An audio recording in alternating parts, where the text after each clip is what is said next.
صحابہ حضور کے گھر کھانا کھا کر بیٹھ گئے، میرے آقا اندر گئے، دیکھا کھانا کھا کر یہ باتیں کر رہے ہیں۔ اب میرے آقا باہر نکل آئے، تھوڑی دیر انتظار فرمایا، پھر حضور اندر گئے، دیکھا تو صحابہ باتیں کر رہے ہیں۔ بس اتنی دیر لگی،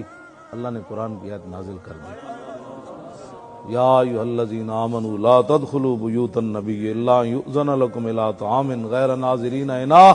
ولکن اذا دعیتم فادخلوا فاذا طعمتم فانتشروا ولا مستانسین لحدیث ان ذلکم کان یؤذی النبی فیستحیی منکم واللہ لا یستحق۔ اتنی لمبا قرآن رب نے نازل کر دیا، نو میرے محبوب کے گھر آئندہ داخل نہیں ہونا،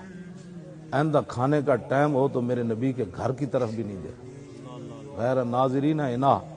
کھانے کے ٹائم انا کہتے ہیں عربی میں، ادھر دیکھنا بھی نہیں ہے کھانے کے ٹائم کے حضور کے گھر کیا پک رہا ہے، دھواں اوپر اٹھ رہا ہے تو کیا پک رہا ہے اس وقت۔ ہاں جب تم میرے محبوب تمہیں بلایا جائے میرے نبی کے گھر تو پھر آ جاؤ، فَإِذَا طَعِمْتُمْ، جب میرے نبی کے گھر تم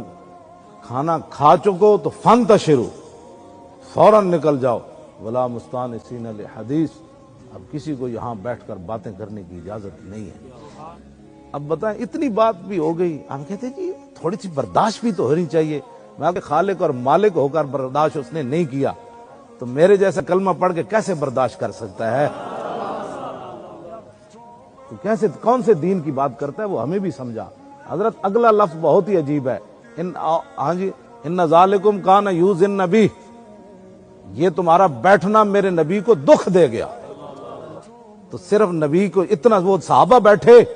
صحابہ وہاں چگلیاں نہیں کر رہے تھے، شانیں ہی بیان کر رہے ہوں گے نا، لیکن فرمایا نہ، میرے نبی کو جو دکھ ہو گیا، شانیں بھی بیان کرنی ہے تو اس صورت میں کرو میرے نبی خوش تو ہو۔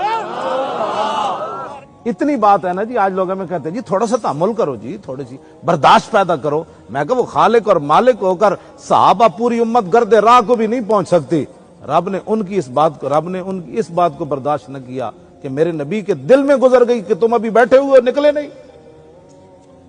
تو یہ باتیں ہیں جو سمجھنے والی ہیں، اور نہیں اگر کسی کو سمجھ آتی تو ہمارے پاس تو تھرمامیٹر نہیں ہے تو اس کو سمجھایا جائے، لیکن وہ کوشش کرے۔ یہ مسئلہ بہت ہی حساس ہے،